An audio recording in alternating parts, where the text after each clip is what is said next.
Bienvenue dans cette nouvelle vidéo. Comme je vous l'ai dit hier sur la chaîne, je suis de retour et donc cette première vidéo va vous parler de comment bien choisir une montre. Avant de commencer, j'ai juste envie que vous me mettiez dans les commentaires quelle était votre première montre. Pour moi, c'était une Flic Flac. Je pense que la Flic Flac, on l'a plus ou moins tous eu, cette petite montre là pour enfants avec des aiguilles en forme de bonhomme. Mais mettez-moi, vous, dans les commentaires, quelle était votre première montre. Donc le premier point pour choisir une montre, ça va être de définir quel est le prix maximum que vous avez envie de mettre pour pouvoir vous acheter cette montre. Une fois que vous aurez défini ce prix, vous saurez exactement dans quelle catégorie de prix vous allez vous situer, donc vous savez exactement quel type de montre vous allez pouvoir vous payer. Si vous définissez pas le prix et que vous dites bah voilà, je veux m'acheter une montre, ça peut très bien aller de la toute petite Seiko à 100 € comme de la FP Journe à 15 000 €. Le deuxième point qui peut être intéressant à définir, ça va être la marque. Si vous avez une idée de cette marque.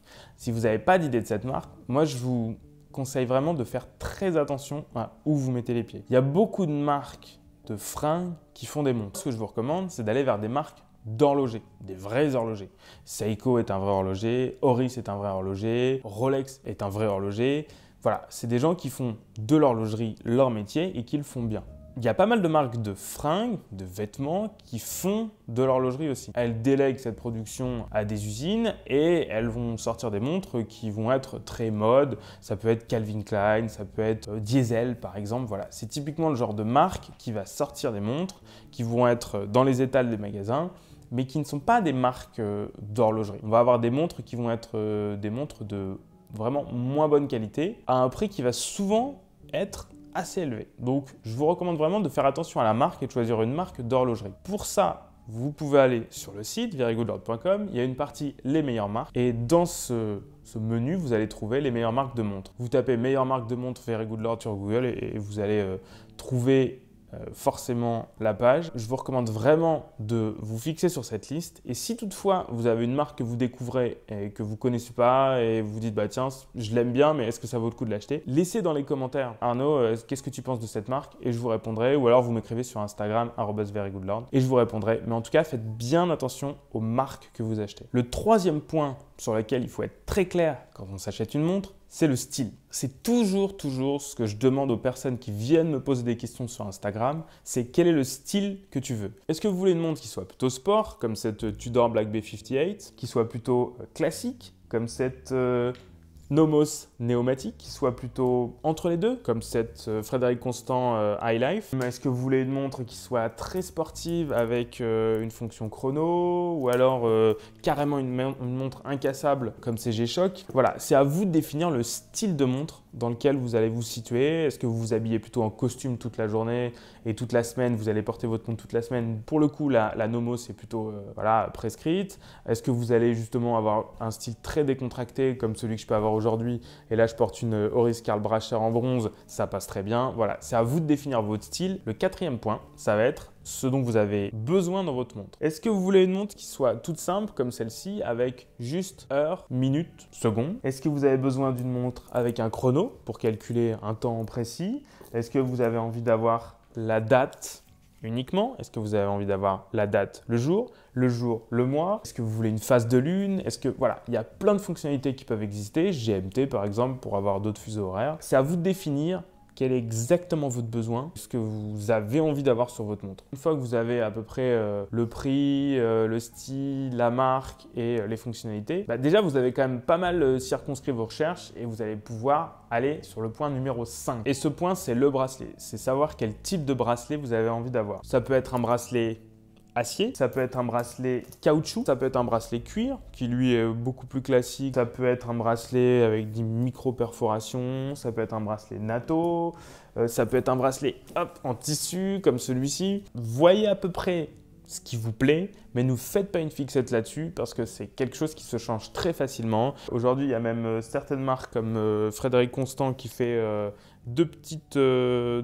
pompes amovibles. Regardez, je vais réussir à enlever le bracelet assez rapidement, tac, le bracelet enlevé, donc il n'y a vraiment pas de problème. Le sixième point, ça va être l'aspect extérieur de la montre. Alors l'aspect extérieur, déjà, ça va être la taille. J'aime pas trop résumer ça comme ça parce qu'il faut vraiment essayer la montre pour se rendre compte de la taille d'une montre. Mais en gros, 39 mm, c'est un peu une taille moyenne que plus ou moins tout le monde peut porter, sauf les gens qui ont vraiment des tout petits ou des très gros poignets.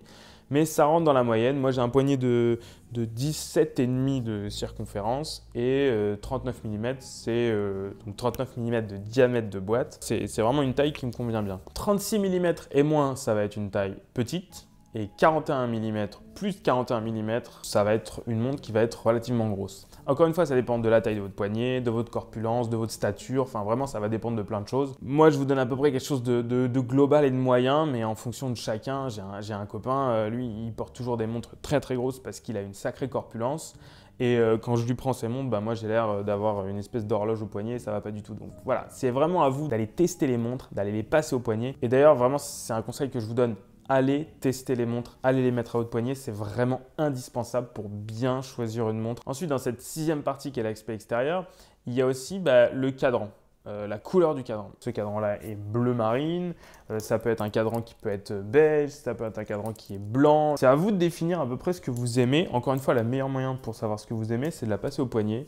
Après, bien sûr, vous n'êtes pas limité à une seule montre dans votre vie. Si comme moi, vous aimez les montres, vous allez de toute façon avoir une espèce d'addiction qui va venir petit à petit en fonction de vos envies et de vos moyens. Et puis vous allez les accumuler. Et pour le coup, vous aurez le choix dans les pièces, dans les couleurs, dans les types de bracelets. Donc je vous fais confiance là-dessus. Vous verrez, ça va venir tout seul. Ça va se faire tranquillement, ça va se faire vraiment tranquillement. Vous allez devenir addict, vous n'allez même pas vous en rendre compte. Ensuite, dans le cadran, il n'y a pas que la couleur, il y a aussi le type de cadran. Cette Nomos, par exemple, elle est très très classique et elle a un cadran qui est totalement neutre. Donc c'est une montre qu'on va pouvoir porter un peu tout le temps. Donc voilà, il y a plusieurs types de cadrans, du plus farfelu au plus classique, et c'est à vous de définir le cadran qui vous plaira le plus. Enfin, dans cette partie aspect extérieur, il y a tout ce qu'il y a autour de la montre. Ça peut être la couronne qui va être une couronne à 4 heures, ou alors ça peut être une couronne inversée qui va être une couronne de gaucher, donc qui va être située à 9 heures. Ici, sur cette Baltic Aquascaf, on a 2 couronnes. Il va falloir réfléchir à est-ce que vous voulez un boîtier en bronze comme celle-ci? Est-ce que vous voulez un boîtier qui soit plutôt chromé, un boîtier qui soit plutôt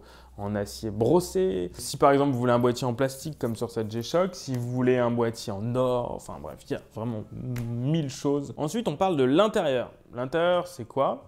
L'intérieur d'une montre, c'est un mouvement. Vous allez le découvrir au fur et à mesure si vous vous intéressez à l'horlogerie. Il y a des mouvements mécaniques, il y a des mouvements à quartz, il y a des mouvements qui sont un peu hybrides entre les deux. Quartz, ça ne va jamais s'arrêter. Mécanique, ça risque de s'arrêter si vous ne l'importez pas. Mécanique automatique, elle se recharge au mouvement du poignet. Mécanique à remontage manuel, c'est à vous de remonter votre montre à chaque fois, tous les jours. À vous de définir ce dont vous avez envie. Le 8e point, ça va être neuve ou occasion. Ça va être à vous de définir si vous voulez une montre qui soit full neuve ou si l'occasion, qu'elle soit récente ou qu'elle soit carrément vintage, peut vous convenir. Pourquoi acheter une montre neuve?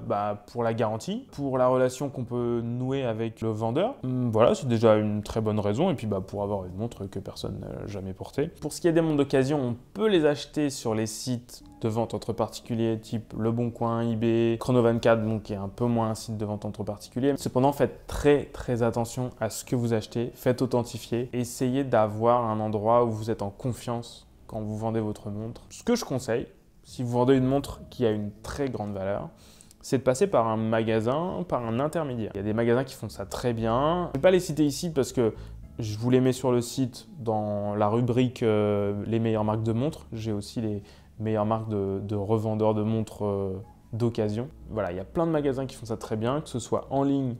Il y a des gars qui font ça aussi sur Instagram ou ceux qui ont pignon sur rue avec une boutique physique. Donc n'hésitez pas à passer voir ces gens, ils vous prennent une commission certes, mais au moins ils vous garantissent de vous faire authentifier votre montre, de vendre la montre pour vous, souvent faire une petite révision. Bref, il y a beaucoup d'avantages. Certes, vous n'en tirerez pas le maximum de prix que vous pourrez en tirer, quoique peut-être qu'en estimation, ils seront plus hauts que ce que vous pensiez. C'est quand même bien de passer par ces personnes qui sont des tiers de confiance et qui vont vous aider à vendre votre montre dans les meilleures conditions. Voilà, on arrive à la fin de cette vidéo. Vous avez absolument toutes les informations pour choisir une montre. Cependant, s'il manque des choses ou si vous vous posez encore des questions, n'hésitez pas à me poser ces questions dans les commentaires ci-dessous. J'y répondrai avec plaisir. Vous pouvez aussi venir me poser des questions sur Instagram, @verygoodlord. Mettez un pouce en l'air si vous avez aimé cette vidéo. Abonnez-vous. La prochaine vidéo sera aussi dédiée à une thématique horlogère. Je vous laisse la découvrir bientôt. Entre-temps, portez-vous bien et à très vite.